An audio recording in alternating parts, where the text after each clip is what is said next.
આપ જોઈ રહ્યા છો રૂમાલ બનાવવાનું મશીનનું કામકાજ।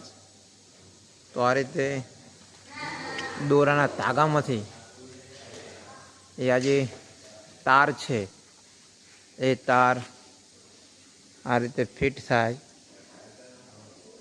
એ જે દોરાના તાર જે છે એ તારમાંથી આ રીતનો બધાય દોરા વીંટાઈને એક મોટો રોલ બનાવવામાં આવે છે, જે આપ રોલ જોઈ રહ્યા છો।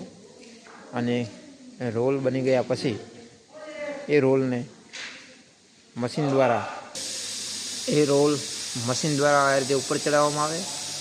ત્યારબાદ આ રીતે તાર ગોઠવી અને મશીનની અંદરથી તાર ગોઠવતા નીચે આ રીતનું જે આપ રૂમાલ જોઈ રહ્યા છો, આ એક ટાંકાની અંદર 3 રૂમાલનો એક મોટો ટાંકો બનતો હોય છે। આ રીતે સરસ મજાના રૂમાલ બને છે, જે આપ જોઈ રહ્યા છો। મુજપુર ખાતે આવા રૂમાલ બનાવવાના 8 મશીન કાર્યરત છે।